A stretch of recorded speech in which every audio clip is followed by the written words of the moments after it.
अन्ना, आपका हमारे शो पे बहुत बहुत स्वागत है। आज मुझे अपने आप पे गर्व हो रहा है कि मैं अन्ना के साथ खड़ा हूं। अन्ना, आप आइए, यहाँ पे विराजमान हो जाइए। नहीं नहीं, रोक यार, रोक। देखो, लोग यहाँ पे आते हैं, आज मेरा वहां जाने का दिन। आज पूरी दुनिया में ईंट का जवाब पत्थर से देने के लिए लोग तैयार बैठे हुए हैं। ऐसे में अहिंसा को हथियार बना के सत्य के मार्ग पर चलने वाले लोग बहुत कम है दुनिया में। अन्ना, हमें आप पे बहुत गर्व है। अच्छा, मैंने जो अन्ना को देखा है, जितना समझा है, मुझे ये विश्वास हो गया कि सच में बहुत बड़ी ताकत होती है। एग्जाम्पल आपके सामने है। पाजी, मैं तो कहता हूं थोड़ी देर के लिए आप भी अन्ना के पास आके बैठ जाओ। आप यकीन नहीं करेंगे, इनके बगल में बैठने वाले सीएम भी बन जाते हैं।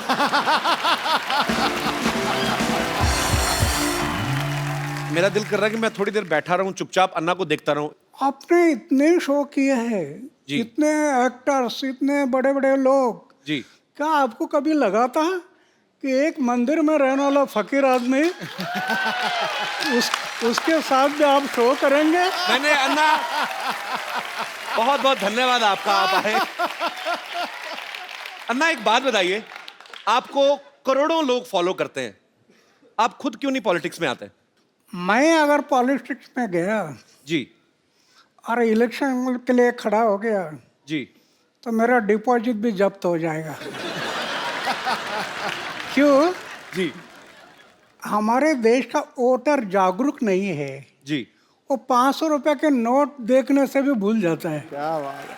गुंडा है, भ्रष्ट है, व्यभिचारी है, 500 रुपए के नोट दिखाई दिया उसको वोट दे देता है।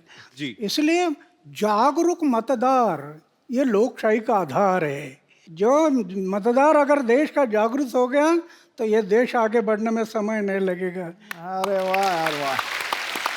बाजी, मैं बहुत प्यार करता हूं अन्ना से, और मेरे दिल में बहुत सम्मान है इनके लिए। हमारे देश में इतने बड़े बड़े आंदोलन हुए हैं जो अन्ना की वजह से हुए हैं। अन्ना के साथ करोड़ों लोगों का हमेशा साथ रहता है। मुझे आज सच में यकीन नहीं हो रहा कि अन्ना हमारे शो पे आए हैं। एक्चुअली अन्ना का पूरा नाम जो है वो किशन बाबूराव हजारे है। तो अन्ना, अन्ना नाम आपको किसने दिया? परिवार में सबसे बड़ा भाई है, उसको बोलते हैं अन्ना। ओके। तो हम 4 भाई, उसमें सबसे बड़ा मैं ही था। ओके। तो घर के लोग कहने लगे अन्ना, ओके। फिर पड़ोस के लोग कहने लगे अन्ना, अच्छा। फिर गांव कहने लगा अन्ना, और अभी देश कह रहा अन्ना।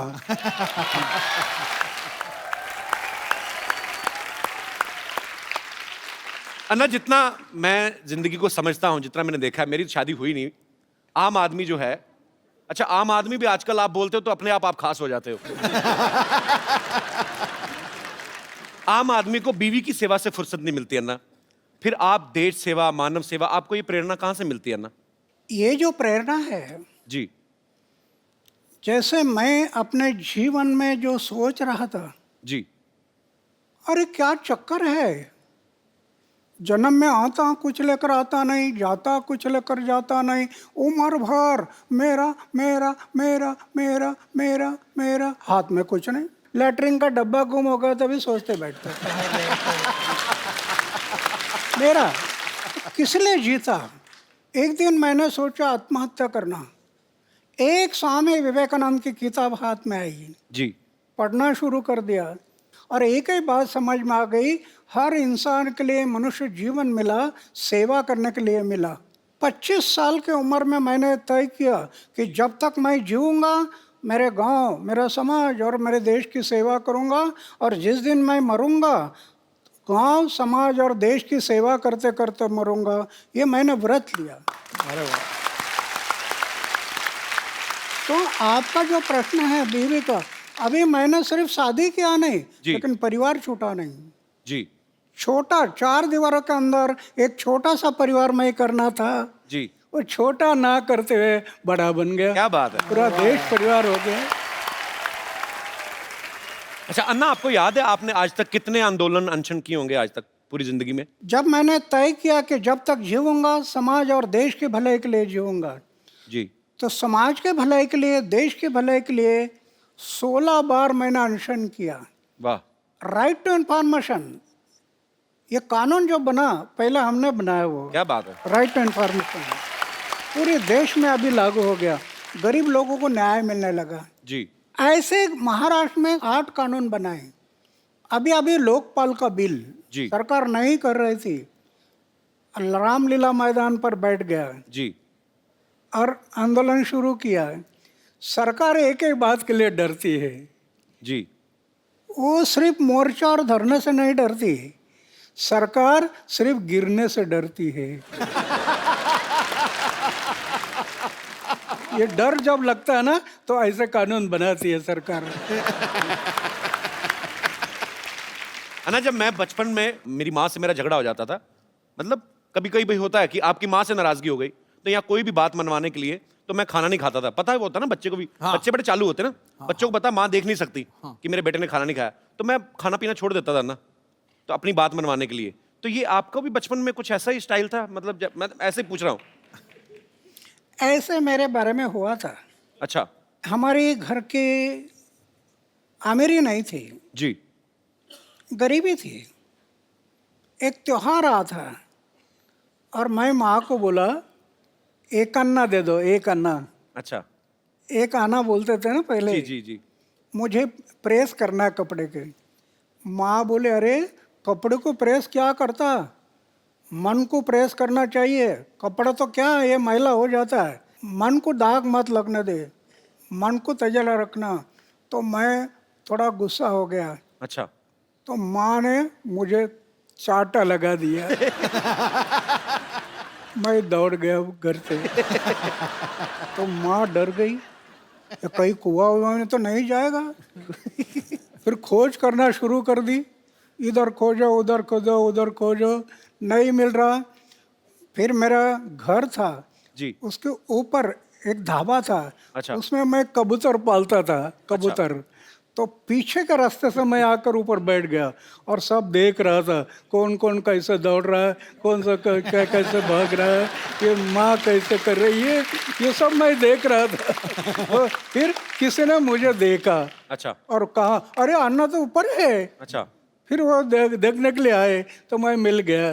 तो ऐसे बात हुआ था मैं भी एक बार माँ के साथ, लेकिन वो माँ है, जी बिल्कुल। वो माँ है। हाँ तो फिर भगवान ही हो गया ना। तो तो मतलब खाना पीना नहीं छोड़ते थे आप बचपन में? नहीं नहीं, खाना तो नहीं। खाना तो छोड़ता था समाज के भले के लिए, जब अनशन पर बैठता था जी। तब खाना छोड़ता था। क्या बात है। हर इंसान की अपने दिल और दिमाग के बीच लड़ाई चलती है। अन्ना के दिल और पेट के बीच लड़ाई चलती है। पेट को जैसे ही पता चलता है ना कि दिल ने ये डिसीजन लिया है कि मुझे अनशन करना है, पेट को टेंशन हो जाती है कि अब मैं भूखा रहूंगा, क्योंकि दिल ने तो डिसीजन ले लिया। तो अन्ना, इतने इतने दिन, कई कई दिन तक आप खाना नहीं खाते हो, तो कैसे आप, कौन सी शक्ति है जो आपको ऊर्जा देती है? समाज और देश के भले के लिए मरने की तैयारी रख दिया ना जी। तो दिन गिनने की जरूरत नहीं। वाह। अच्छा ना, मैंने खुद टीवी पे देखा है, करोड़ों लोग सड़कों पे आ गए थे जब अन्ना का 4 साल पहले आंदोलन शुरू हुआ था। अन्ना, जब लोग आपके साथ जुड़ते हैं तो फिर जो लोग चाहते हैं, कुछ ऐसे भी होते हैं मेरे जैसे कि भूख लग गई अब क्या करें, तो बीच में आधे घंटे के लिए गायब नहीं होते लोग, मतलब क्या, मतलब ऐसे पूछ रहा हूँ कि वो आपके हौसले की वजह से टिके रहते हैं एक्चुअली। हाँ नहीं, मैं तो ये जो अनशन करते हैं ना, जी वो सही अनशन नहीं, वो तो दिखाने के लिए अनशन होता है, जी इसलिए बीच में गायब हो जाते हैं।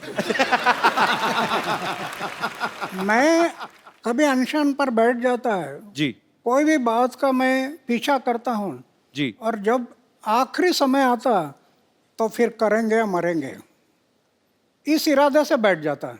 वाह। जब मैं बैठ जाता हूँ तो मेरी ऐसी धारणा है, अरे हार्ट अटैक आकर लोग मरते हैं ना, हार्ट अटैक कर, हम पढ़ते हैं ना अखबार में, जी रात को 10 बजे तक गप्पे लड़ाई और सवेरे चाय पीने के लिए उठाए नहीं। मेरी ऐसी धारणा है, जी हार्ट अटैक आकर मृत्यु आना, जी इसके बजाय समाज और देश की सेवा करते करते मृत्यु आ गया तो ये मेरा सौभाग्य है। क्या बात है। अच्छा अन्ना, आप 4 भाई हैं, जैसे नॉर्मल परिवार में होता है कि जैसे एक दुकान है पिताजी की, तो एक भाई अगर बीमार है तो दूसरा जाके दुकान पे बैठ गया। ऐसा कभी हुआ है कि आपको समय ना लगा और दूसरा भाई जाके अनशन पे बैठ गया हो? आई मीन आपकी फैमिली की तरफ से भी सपोर्ट होता था आपको हमेशा? नहीं, अभी क्या है कि मेरा एक भाई बैंक में है, अच्छा जी। वो उधर ही रहता है, अच्छा दूसरा कोऑपरेटिव डिपार्टमेंट में एक है, अच्छा वो भी उधर ही रहता है। अच्छा और तीसरा है वो पड़ोस के गांव है, जी। वहाँ उसका लड़का सर्विस में है, उधर रहता है।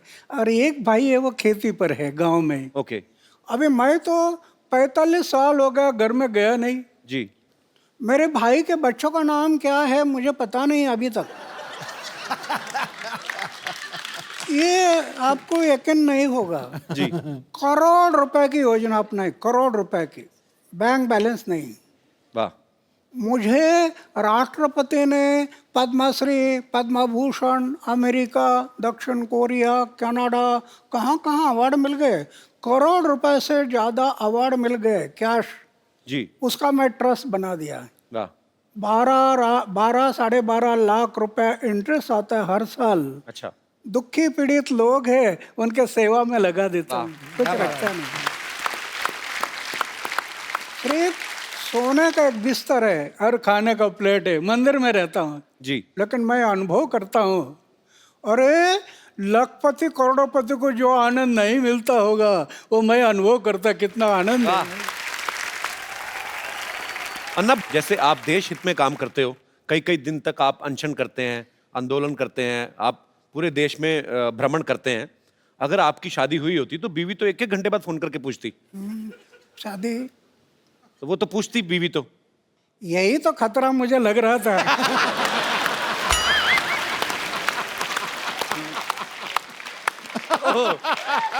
और इसके कारण मैंने तय किया कि शादी नहीं करना।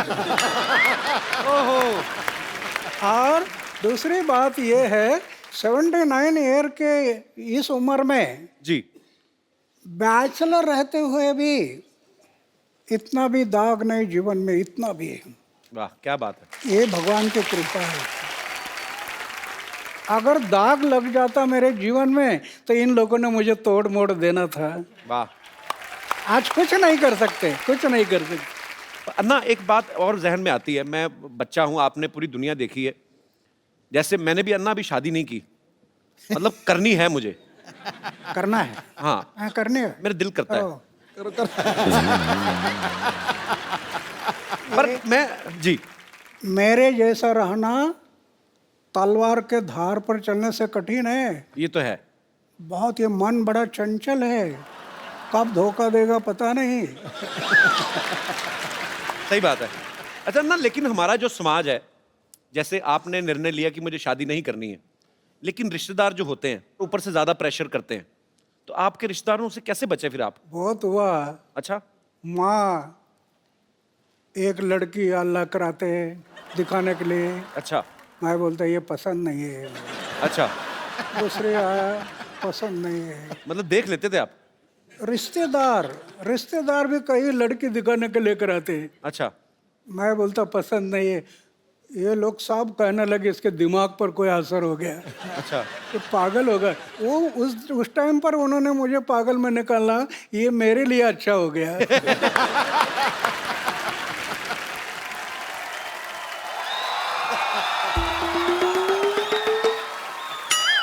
हेलो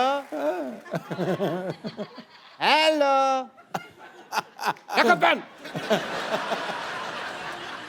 अरे what a patriotic day. Anna Hazare साहब आए हुए हैं। सर नमस्कार। माई सेल्फ डॉक्टर मशहूर गुलाटी, MKNJ। MKNJ मतलब?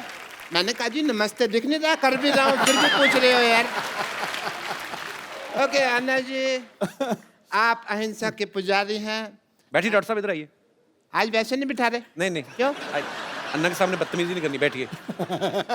इतनी इज्जत आज तक इस आदमी ने मुझे नहीं दी।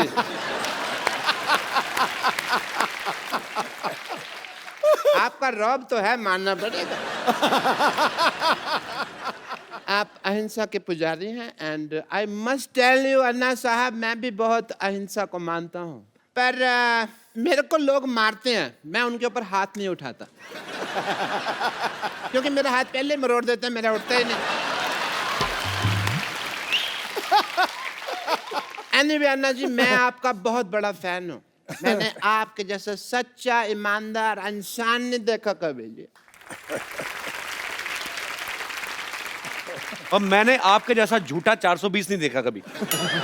आप अन्ना के फैन कैसे हो सकते हैं? एक भी आदत है आप में अन्ना जैसी?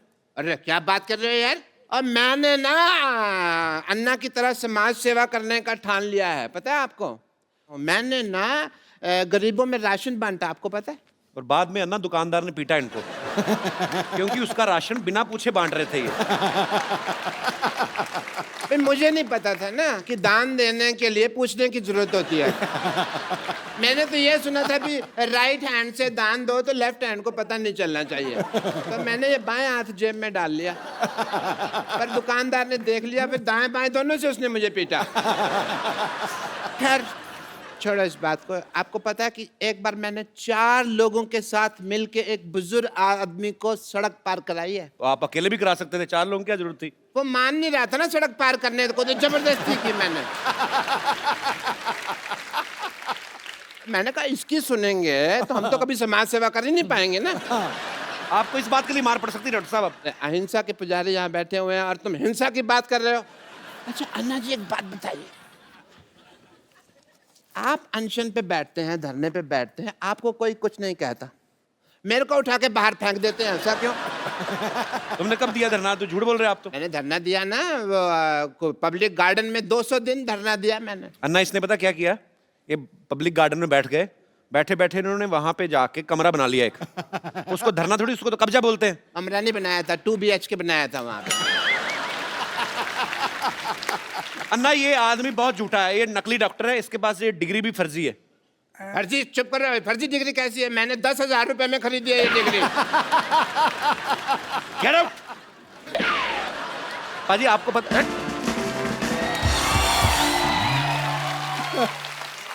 आप सबको पता ही होगा, पर मैं फिर भी बताना चाहता हूं कि अन्ना के ऊपर एक फिल्म बन रही है जिसका नाम भी अन्ना है। अन्ना देश सेवा करते करते आपने तो खैर आप तो दिल से कर रहे हैं, पर आपने कभी सोचा था आपके ऊपर कभी कोई फिल्म बनाएगा कोई डायरेक्टर? एक फकीर आदमी उस पर ऐसे फिल्म बनेगी ये मुझे सपना में भी कभी नहीं लगा था। लेकिन जो काम खड़ा किया है जी वो पूरे देश में फैल गया था। जी। और हमारे जो रविंद्र जैन के भाई है मनेंद्र जैन, जी उनको लगा कि ये काम समाज के सामने जाना बहुत ज़रूरी है। बहुत जरूरी है। जी वो मुझे बताने लगे कि ऐसे ऐसे फिल्म बनानी है। जी और उसमें जो काम करने वाले लोग हैं जी इन्होंने इतना मेहनत किया। मैं फौज में था, बर्फ में रहा, 7 साल बर्फ में रहा, जी तो मैंने 6 डिग्री माइनस हिमालय में उधर जाकर इन्होंने शूटिंग किया। तो ऐसे कई जगहों पर जो काम हुआ वो जनता देखने से उनको जरूर इसमें प्रेरणा मिलेगी, नव युवकों को प्रेरणा बिल्कुल मिलेगी। बिल्कुल। आप फिल्में वैसे देखते हैं कभी अन्ना? अभी मैं फिल्म नहीं देखता, पहले देखते थे? पहले कब आप? देखता था। मेरी उम्र थी 13-14 साल की, तब मैं फिल्म देखता था। अच्छा। और भाई ऐसा देखता था कि नया फिल्म का फर्स्ट शो, अरे क्या बात है। अगर फर्स्ट शो चला गया तो मुझे इंटरेस्ट नहीं आता फिर क्या बात है, सबसे पहले देखनी है। उस टाइम पर। अन्ना मैं आपको कुछ फोटोग्राफ्स दिखाऊं, आप पहचानेंगे कौन है? ये है अन्ना टीवी में, इनको पहचानते हैं आप? हाँ, दिलीप कुमार जी है। अरे क्या बात है। और दूसरी एक और दिखाइए। अन्ना इनको पहचानते हैं आप? ये उस टाइम पर इतना नहीं थे। इनका नाम पता है आपको? हाँ, नाम तो अभी भूल गया है पर लेकिन जानता हूँ। अन्ना ये शाहरुख खान है। शाहरुख खान, शाहरुख खान है। अन्ना इनको पहचान रहे हैं आप? वैजयंती माला है। ये अपना वो दिलीप कुमार और वैजयंती माला साथ में थे ना फिल्म जी में। जी जी। नया दौर में कौन थे? नया दौर। क्या बात है, नया दौर में। जी और दिखाइए। अन्ना इनको जानते हैं आप? अन्ना ये मुझे बहुत अच्छी लगती हैं। मतलब अच्छे तरीके में अच्छी लगती है, मतलब बहुत अच्छा काम करती हैं ये। अच्छा। अन्ना ये दीपिका पादुकोण है। दीपिका। दीपिका हाँ, बहुत प्यारी है अन्ना। अच्छा। ओके। पर अन्ना उस समय आपको कौन सी हीरोइन ज्यादा मतलब अच्छी लगती थी आपको, खूबसूरत। नहीं, उसमें क्या है, ये जैसे हीरोइन है तो मैं उनका काम पर देखता था, उनके हाव भाव, उनके एक्टिंग, वो मुझे जो पसंद आते थे। जी। देखने के लिए अच्छे लगते, ये मुझे अच्छे नहीं, उनका काम। कप्पू, और कप्पू, हे कप्पू, क्या है? वो किशन जी आने वाले थे, आए क्या? कप्पू आई!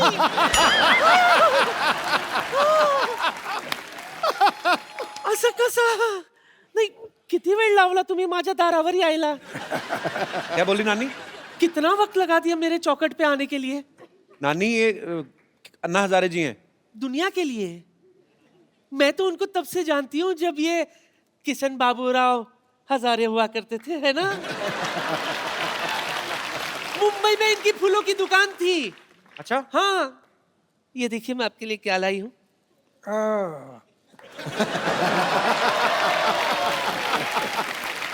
आपको याद है मैं रोज आपकी दुकान से एक फूल खरीदा करती थी? अभी तो 60 साल बीत गए, अभी कहाँ याद करोगे। रोज इनके दुकान से एक एक फूल इकट्ठा किया करती थी मैं, फिर उसका वरमाला बनाती थी। फिर एक दिन गाय आकर पूरा पूरा वरमाला खा गई। मेरा सपना धरा का धरा रह गया। लेकिन सच कहूं, मुझे उस बात का बिल्कुल भी अफसोस नहीं है। मुझे तो इस बात की खुशी है कि अगर आपकी शादी होती ना, वो लड़की बहुत खुशनसीब होती, क्योंकि उसको खाना कम बनाना पड़ता था ना, क्योंकि हर वक्त आप तो अनशन पे बैठे रहते है ना। नानी, इनको घर नहीं बसाना था ना, इनको देश बसाना था, इसलिए उन्होंने शादी नहीं की। लेकिन मेरे अरमान तो अधूरे रह गए ना। हाँ, एनीवे, मुझे इस बात का बहुत अफसोस है कि मैं आपकी नहीं हो सकी, लेकिन इस बात की खुशी है कि आप देश के हो गए। हाँ, इसलिए तो मैं भगवान के आभार मानता हूँ कि मैं पूरा देश का बन गया। सच सच सच सच सच। इसलिए मेरे लिए तो आपके चरणों की धूली काफी है। नानी, ना। एक मिनट। नहीं। वो स्वच्छ भारत अभियान से जुड़े, उनके चरणों में धूल है ही नहीं। हाँ, उनके वो साफ सुथरे रहते हैं, साफ सुथरे। चलो माफी मांगो अन्ना से। अन्ना जी माफ करना।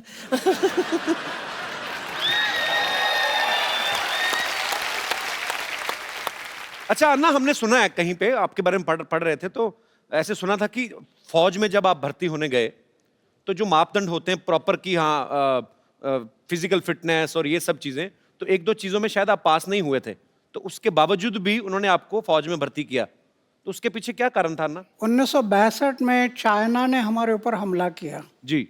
हमारे बहुत जवान मारे गए, अच्छा। और फिर देश को लगा कि जवानों की जरूरत है। मेरी ऊंचाई नहीं थी, अच्छा। छाती चौड़ी नहीं थी, जी। लेकिन इमरजेंसी थी, देश को युवकों की जरूरत थी। अच्छा। इसलिए मेरा सिलेक्शन हो गया। मैं 14 लोगों का कमांडर था जाते समय। अच्छा। तो हम सब लोग 14 लोग थे। उन्होंने सोचा कि जब तक शरीर में प्राण है तब तक देश की सेवा, समाज की सेवा करनी, ये तय किया।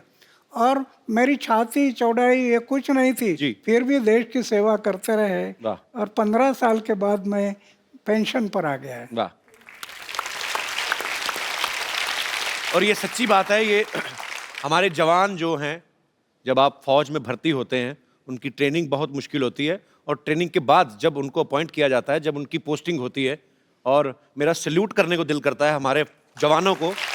और हमारी पूरी टीम की तरफ से हमारी कभी कोशिश रहेगी कि हम अपने देश के जवानों के लिए ज़रूर एक अच्छा सा शो ऑर्गेनाइज करें। और बहुत दुख होता है जब हमें कभी ऐसी न्यूज़ सुनने को मिलती है कि सरहद पे या कहीं पे भी हमारे देश के जो जवान हैं, उन्होंने देश के लिए अपनी शहादत दी। हम उनके परिवारों के साथ हैं, हमारी शुभकामनाएं उनके साथ हैं। बहुत बहुत शुक्रिया। अच्छा ना, ऐसे ही मन में सवाल आया, जैसे मेरे 3 मामा हैं, तीनों ही आर्मी में थे, तो वो कहते थे कभी कभी हमें ना बर्फ में पीनी पड़ जाती है, मतलब ऐसे ही। अन्ना, आपने कभी नहीं ट्राई की? मैं शुरू में जब बर्फ में मैं गया जी। तो 2 पैक रम मैं पीता था शुरू में।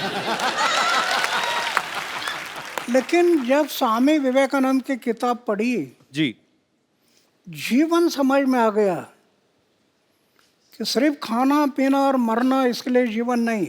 फ्री रम मिलती थी, फ्री, जी लेकिन कभी मैं हाथ नहीं लगाया उसको। वाह 1975 में पेंशन आ गया, अभी 38 साल बीत गए, हमें 2 बोतल रम मिलती है हर जवानों के लिए। अच्छा। लेकिन मैं कभी रम लेने के लिए गया नहीं। आज मुझे दुख होता है, ये दोनों देशों को अभी फिर से लड़ाई करना ठीक नहीं है। दोनों की आर्थिक स्थिति फिर बहुत विकट है। एक लड़ाई में कितना खर्चा आ जाता है, जी। देश कितनी जानें चली पीछे जाती जाता हैं, है। जी। ये आज वो लड़ाई होना नहीं चाहिए ऐसे मैं मानता हूँ। जी, लेकिन अगर पाकिस्तान नहीं मानता है तो 79 ईयर मेरा एज हो गया और जरूरत पड़ी तो फिर मैं सीमा पर जाने के लिए तैयार हूँ। क्या बात है। और कप्पू शर्मा, ओ हो, वाह वाह वाह वाह, हमारे तो भाग्य ही खुल गया अन्ना, आप हमारे मोहल्ले में आए। देखिए मैं आपके लिए चाय लेकर आया हूँ। अन्ना चाय पीते नहीं है, उनको जूस पिलाओ बेवकूफ आदमी। जूस तो इनको बड़े बड़े लीडर नहीं पिला सके, मुझसे क्या पियेंगे ये। देखा बाजी, आज पहली बार इसने फंबल नहीं मारा आके। पूरी लाइनें कड़क करके बोली हैं। हाँ। ये मतलब ये अन्ना के पास आने का जादू है। ये आदमी में अपने आप कॉन्फिडेंस आ जाता है। और मैंने इनसे ये सारी चीजें सीखी हैं। इनसे तो मैंने सादा जीवन जीने का, उबलते हुए विचारों को। ओए, उबलते विचार नहीं, उच्च विचार। हाँ तो अब मेरा काम चाहेगा, मेरे विचार तो उबलेंगे ही ना।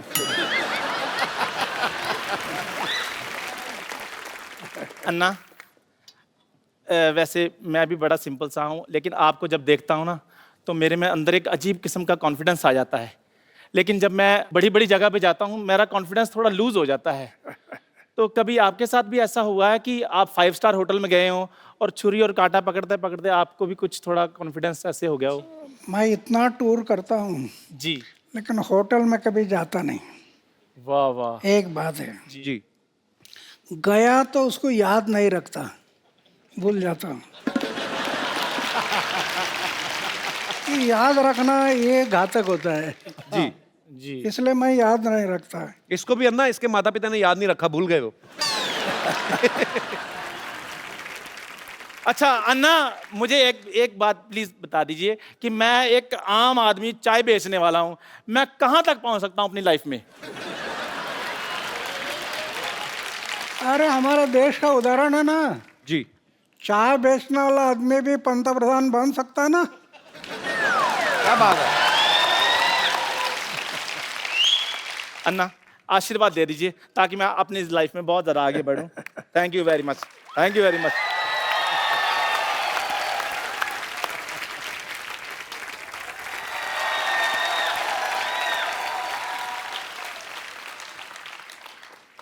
कपूर भैया, क्या है? अब मुझे स्कूल नहीं जाना। क्यों, क्या बात हो गई? अरे वहाँ मुझे रोज मुर्गा बना देते, बड़े को क्या मैं मुर्गा बनूंगा? नजारे जी, आशीर्वाद दो, आशीर्वाद दो। कैसे हो? मैं तो ठीक हूँ, पर आपसे मुझे क्वेश्चन पूछना था। बैग उतार दे बेटा, इतना भारी बैग क्यों लगा? भारी नहीं है, हाँ। पर मैं ये कह रहा था कि आपके टाइम पे भी स्कूल में पनिशमेंट मिलता था, मतलब जी हाँ, हमारे टाइम पनिशमेंट मिलता, छड़ी थी, छड़ी। गलती किया तो ऐसा हाथ करना और टीचर मारता था छड़ी से। तो वो तो मेरी हमारे हैबिट है। मराठी में कहावत थी, छड़ी लागे छम छम, विद्या ये घम घम। ऐसी कहावत थी। लेकिन अन्ना आजकल बंद हो गया है स्कूलों में ना, अभी नहीं, आजकल नहीं अभी मारते। मारने के लिए परमिशन नहीं, जी इसलिए तो शिक्षा का दर्जा डाउन हो गया। अन्ना, ये मेरे को बड़े सवाल इसने मुझे बोला था कि मैं अन्ना से पूछना चाहता हूँ।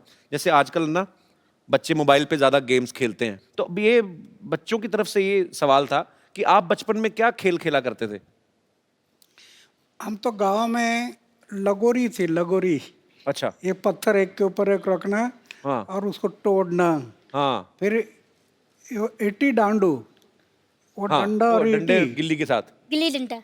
घुमाना, फिर खो खो, हाँ कबड्डी, जी, ऐसे खेल हम लोग खेलते थे। तो शरीर भी फिट रहता था। हाँ, आप मोबाइल वगैरह सब सीखना है, लेकिन साथ साथ चारित्र को संभालना, आचार शुद्ध रखना, विचार शुद्ध रखना, जीवन निष्कलंक रखना, दाग नहीं लगना जीवन में, बेदाग जीवन है, तो आप कल के महापुरुष बन जाएंगे। अच्छा बेटा, समझ में आई अन्ना की बातें ना? चलो पाँव छुओ, आशीर्वाद लो, चलो।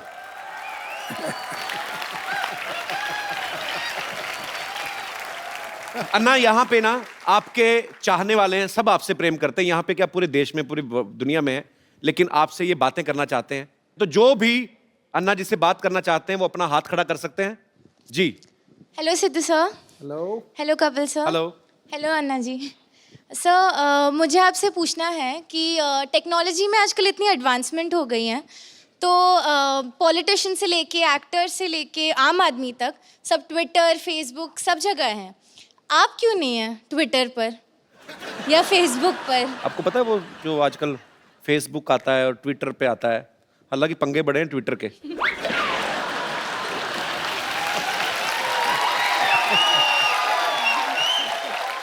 नहीं, मेरा ये दुर्भाग्य है कि मैं ज़्यादा पढ़ाई नहीं कर सका, लेकिन विज्ञान ये बढ़ते जा रहा है, दुनिया में आश्चर्यजनक प्रगति हुई है, टेक्नोलॉजी में बहुत डेवलप हो गया है।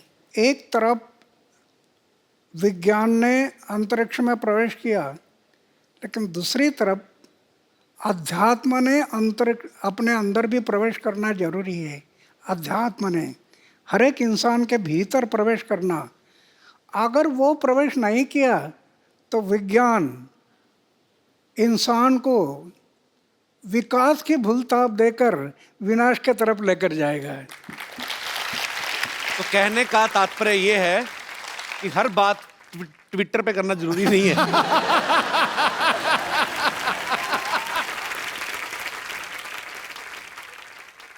चलिए, बहुत बहुत शुक्रिया शो में आने के लिए। Thank you, ji, sir. और कोई मेरे दोस्त? जी भाई साहब। कपिल जी नमस्कार। नमस्कार आपको। सर, कैसे हैं आप? बिल्कुल बढ़िया। मैं बोकारो झारखंड से आया हूँ। क्या करते हैं आप?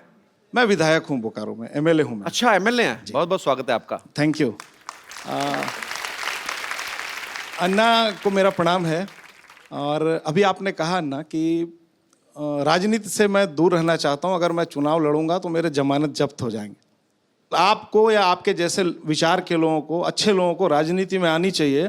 क्या यह समय की मांग नहीं है कि नौजवानों का आप आह्वान करें कि देश हित में भ्रष्टाचार रोकने के लिए, देश की एकता और अखंडता को मजबूत करने के लिए अच्छे नौजवान, राष्ट्र हित का सोच रखने वाले नौजवान आगे आए भारत माता की सेवा करने के लिए? नहीं, ये जरूरी है, मेरी ऐसी धारणा है। नवयुवकों ने राजनीति में जाना जरूरी है, ऐसे मुझे लगता है। क्या होता है, राजनीति में कई लोग जाते हैं, सत्ता से पैसा, पैसा से सत्ता, सत्ता से पैसा, पैसा से सत्ता, इसके पीछे घूम रहे हैं। इससे देश के लिए उज्जवल भविष्य नहीं है। अभी तो हम देख रहे हैं, जिसकी उम्र 70 साल 80 साल हो गई, वो भी इलेक्शन से रुकता नहीं। जी। इंसान जब मर जाता है तो 4 लोग कंधे पर ले जाते हैं। आज राजनीति में बहुत लोगों को ऐसे लगता है कि स्मशान में जाते समय भी चेयर में बैठकर ही जाना चाहिए, इतने चेयर से सेवा भाव नहीं रहा, वो बलिदान की याद नहीं। भगत सिंह, सुखदेव, राजगुरु जैसे लाखों लोगों ने कुर्बानी की और अंग्रेजों को कह रहे थे इस जन्म की क्या, अगले जन्म की फांसी दे दो, हमारी तैयारी है। किस लिए? हमारी आज़ादी के लिए। उनको याद रखना है। थैंक यू अन्ना। बहुत बहुत शुक्रिया शो में आने के लिए सर।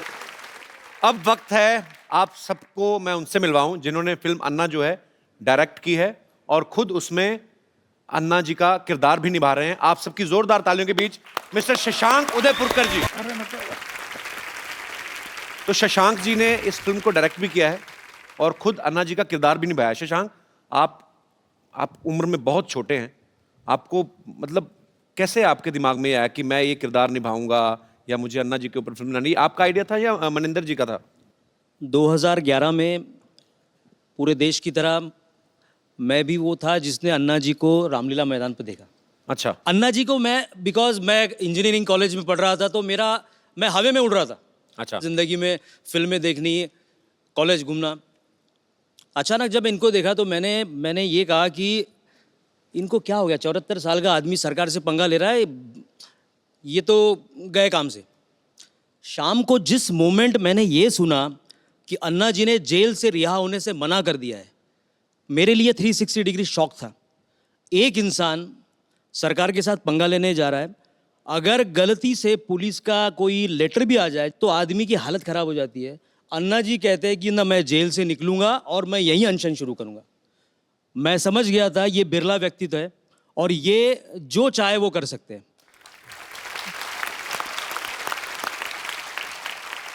उस दिन से 13 दिन मैंने खाना पीना सब टीवी के सामने कर रहा था मैं, और उसी वक्त सोच लिया अगर जीवन में अब अगली फिल्म में अगर करूंगा तो मैं अन्ना जी पे करूंगा। सो सारा रेकी करने के बाद बड़ी हिम्मत से मैं रालेगन गया। अच्छा। अन्ना जी के पास जब गया तो अन्ना जी ने मुझे यही कहा कि भाई आप तुम्हें काय करता, अगर आपको फिल्म बनानी हो तो आप गांधी जी पे फिल्म बनाओ, आप विवेकानंद जी पे फिल्म बनाओ। मैंने कहा अन्ना जी ये तो बहुत सही है, लेकिन मैंने जो अपना पर्सनल एक्सपीरियंस किया है, जी, आपका उद्देश्य नवयुवकों को जगाना है।